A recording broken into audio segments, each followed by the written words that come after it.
এক গ্রামে আরাধ্যা তার চাচা চাচির সাথে থাকতো। কিছু বছর আগেই আরাধ্যার মা বাবা এক অনাকাঙ্ক্ষিত ঘটনায় মারা যায়। তারপর তার চাচা তাকে তার সাথে করে তার বাড়িতে নিয়ে আসে। আরাধ্যার চাচা আরাধ্যাকে অনেক ভালোবাসতো, কিন্তু তার চাচি আর চাচাতো বোন তাকে একদম সহ্য করতে পারতো না। বন্ধুরা, তোমরা তোমাদের নাম কমেন্ট বক্সে কমেন্ট করে জানাও, কারণ তোমাদের নাম দিয়েই তৈরি হবে আমাদের পরবর্তী কার্টুন ভিডিও। সব সময় তার গায়ের রং নিয়ে খোঁটা দিত। একদিন আরাধ্যার চাচি আর তার চাচাতো বোন রাফা একটি পার্টিতে যাওয়ার জন্য রেডি হচ্ছিল।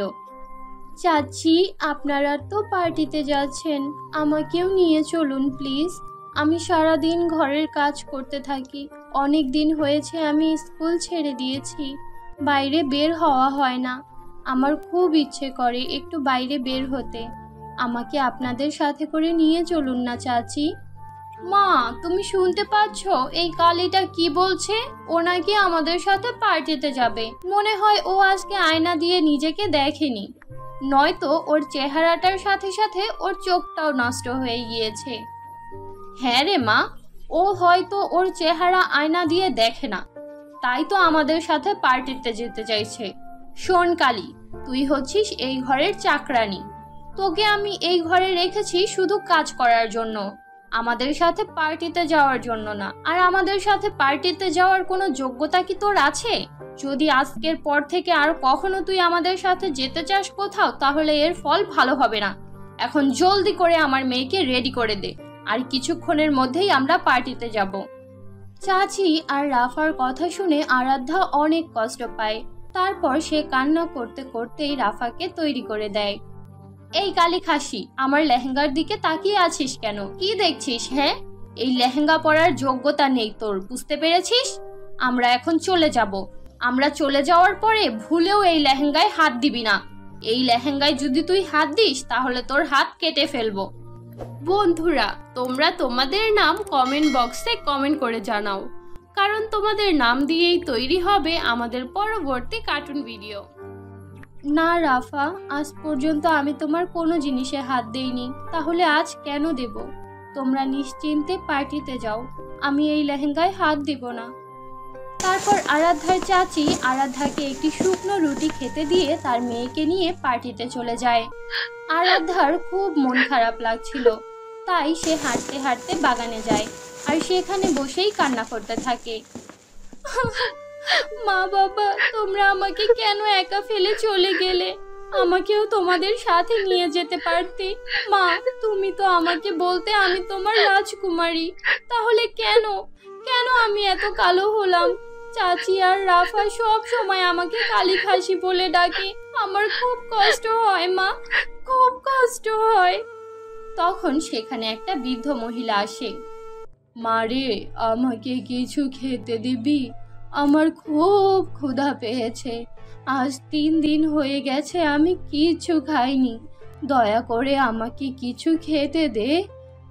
বুড়িমা, আমার কাছে একটা শুকনো রুটি আছে, আমার চাচি এটাই আমাকে খেতে দিয়ে গিয়েছে, এটা না হয় তুমি খেয়ে নাও, আজ আমি না হয় না খেয়েই থাকবো, কাল এমন সময় আমার চাচি আমাকে আরেকটা রুটি দিবে, তখন না হয় আমি খেয়ে নেব।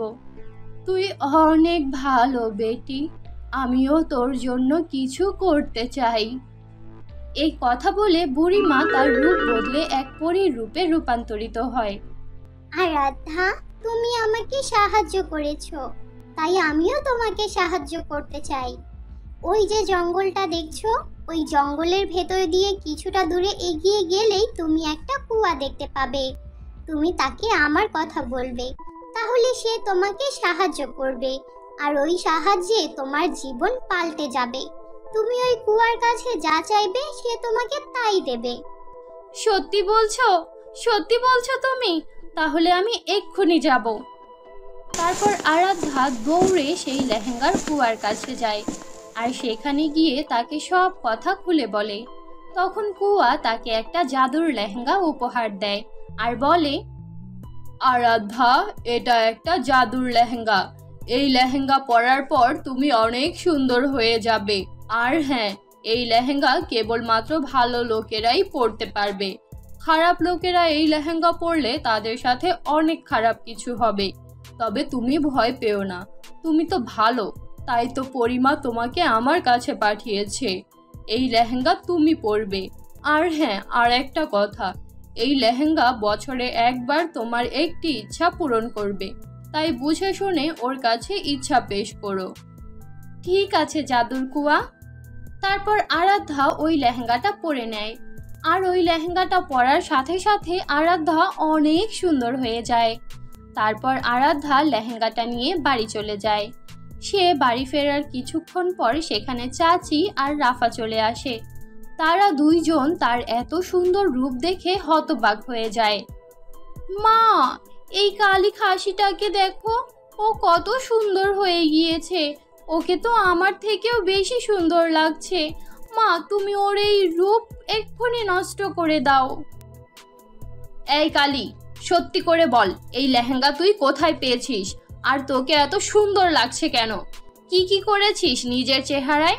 জাদুটো না করিসনি তো? আরাধ্যা তার চাচির কোনো কথার উত্তর দেয় না। তার চাচি প্রচণ্ড রেগে আরাধ্যার চুল ধরে তাকে চড় থাপ্পড় মারতে থাকে, কিন্তু তবুও সে তাদের কিছু বলে না, কারণ সে জানতো তার চাচি আর রাফা ঠিক কতটা খারাপ। তারা যদি এই লেহেঙ্গা পরে তাহলে তাদের সাথে ঠিক কি কি হতে পারে। তাই সে তাদের কিছুই বলে না, চুপচাপ মার খেতে থাকে। মারতে মারতে আরাধ্যার চাচি যখন অনেক ক্লান্ত হয়ে পড়ে তখন তাকে ছেড়ে দেয়। এরপর আরাধ্যা সেখান থেকে চলে যায়। রাফা, তুই কোনো চিন্তা করিস না, ওই কালীটা ঘুমাক, তারপরে ওর ঘরে গিয়ে আমি ওর লেহেঙ্গাটা নিয়ে আসব। এরপর তুই ওই লেহেঙ্গাটা পরে নিস, এতে তুই আরো সুন্দর হয়ে যাবি, আর তোর মিস ওয়ার্ল্ড হওয়ার স্বপ্নটাও পূরণ হয়ে যাবে। ঠিক আছে মা। এরপর আরাধ্যা যখন ঘুমিয়ে পড়ে তখন আরাধ্যার চাচি আরাধ্যার ঘরে ঢুকে, আর সে ওই লেহেঙ্গাটা নিয়ে আসে। তারপর রাফা যখন ওই লেহেঙ্গাটা পরে তখনই রাফা অনেক কালো হয়ে যায়।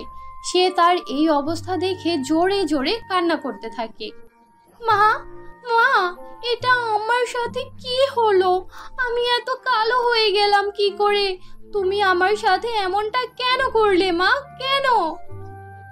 মারে, আমি কিচ্ছু বুঝতে পারছি না, তোর সাথে এমনটা কেন হলো। আমি যদি জানতাম এই লেহেঙ্গা পরলে তোর সাথে এমনটা হবে, তাহলে আমি কখনোই তোকে এটা পরতে দিতাম না। তুই আমাকে ক্ষমা করে দে রে মা, তুই আমাকে ক্ষমা করে দে। তাদের কান্নাকাটির আওয়াজ শুনে আরাধ্যার ঘুম ভেঙে যায়, আর আরাধ্যা সেখানে যায়। সে রাফার এই অবস্থা দেখে বুঝতে পারে আসলে তার সাথে কি ঘটেছে।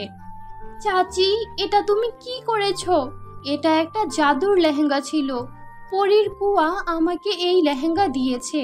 এই লেহেঙ্গা দেওয়ার আগেই কুয়া আমাকে বলে দিয়েছে এই লেহেঙ্গাটা যেন কোনো খারাপ লোকের হাতে না পড়ে, তাহলে তার সাথে খুব খারাপ কিছু হবে। আমি জানতাম তোমরা কেমন, তাই তো তোমাদের কিচ্ছু বলিনি। কিন্তু এখন তো যা হওয়ার তা হয়ে গিয়েছে। এখন আমি রাফাকে কিভাবে ঠিক করব? আরাধ্যা ভাবতে থাকে এর সমাধান কি। তখনই তার মনে পড়ে যায় কুয়া তাকে বলেছিল এই লেহেঙ্গা বছরে তার একটি ইচ্ছা পূরণ করবে। তাই আরাধ্যা জাদুর লেহেঙ্গাকে বলে, জাদুর লেহেঙ্গা, তুমি আমার বোনকে আবার আগের মতো করে দাও, আমার বোনকে আবার আগের মতো সুন্দর করে দাও, আর ওকে ওর ভুলের জন্য ক্ষমা করে দাও। এই কথা বলার সাথে সাথে জাদুর লেহেঙ্গা রাফাকে আবার আগের মতো সুন্দর করে দেয়। রাফা তার আসল রূপ ফিরে পেয়ে অনেক খুশি হয়। আরাধ্যা মা, আমরা তোর উপর কত অত্যাচার করেছি, কিন্তু তবুও তুই আমাদের সাহায্য করেছিস। তুই জানতি আমরা কেমন, কিন্তু তবুও তুই আমাদের কোনো ক্ষতি চাসনি। তুই আমাদের ক্ষমা করে দে মা, ক্ষমা করে দে। আমরা তোর সাথে অনেক অত্যাচার করেছি। ক্ষমা চেও না চাচি, তুমি আমার মায়ের মতো, আমি তোমাকে আমার মায়ের মতোই ভালোবাসি। আমি কেবলই তোমার কাছে একটু ভালোবাসা চাই, এর বেশি আর কিছু চাই না। আরাধ্যার এই কথা শুনে চাচি কান্না করে দেয় আর তাকে নিজের বুকে জড়িয়ে নেয়। তারপর থেকে আরাধ্যার চাচি কখনোই আর আরাধ্যার উপর অত্যাচার করেনি।